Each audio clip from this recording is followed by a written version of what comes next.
ഇന്നലെയും ഇന്നുമായി നടന്ന വിശദമായ വാദങ്ങൾക്ക് ശേഷമാണ് രാഹുൽ മാങ്കൂട്ടത്തിലിന്റെ മുൻകൂർ ജാമ്യ ഹർജി തിരുവനന്തപുരം പ്രിൻസിപ്പൽ സെഷൻസ് കോടതി തള്ളിയത്. രാഹുലിനെ അറസ്റ്റ് ചെയ്യുന്നതിന് തടസ്സമില്ല, സത്യം ജയിക്കും എന്നാണ് രാഹുൽ മാങ്കൂട്ടത്തിലിനെതിരെ പരാതി നൽകിയ അതിജീവിതയുടെ പ്രതികരണം. അടച്ചിട്ട കോടതിയിൽ ആദ്യ ദിവസം മുൻകൂർ ജാമ്യ ഹർജിയിൽ വാദം കേട്ടത് 1 മണിക്കൂറിലധികം. പരസ്പര ധാരണ പ്രകാരം നടത്തിയ ലൈംഗിക ബന്ധം എങ്ങനെ പീഡനമാകുമെന്ന് പ്രതിഭാഗം വാദം. എന്നാൽ വിവാഹ വാഗ്ദാനം നൽകിയുള്ള പീഡനമായിരുന്നുവെന്ന് തെളിവുകൾ നിരത്തി പ്രോസിക്യൂഷൻ തിരിച്ചടിച്ചു. രാഷ്ട്രീയ പ്രേരിതമായ കേസെന്നായിരുന്നു അടുത്ത വാദം. എന്നാൽ അതിജീവിത ഗർഭിണിയായിരിക്കുന്ന അവസ്ഥയിൽ പോലും പീഡനം നടന്നുവെന്ന് പ്രോസിക്യൂഷൻ തിരിച്ചടിച്ചു.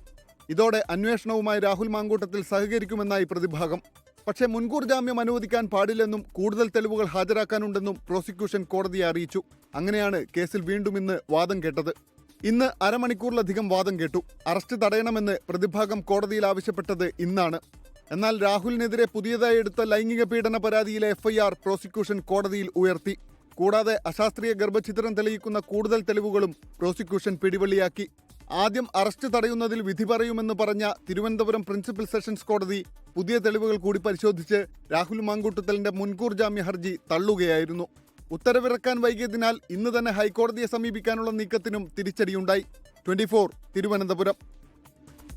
ലോകത്തെവിടെയായാലും ഏത് സമയത്തും 24 വാർത്തകളും ഓഗ്മെന്റഡ് റിയാലിറ്റി പാക്കേജുകളും എക്സ്പ്ലെയിനറുകളും വിശദമായി കാണാൻ ഞങ്ങളുടെ യൂട്യൂബ് ചാനൽ നിങ്ങൾക്ക് സബ്സ്ക്രൈബ് ചെയ്യാം.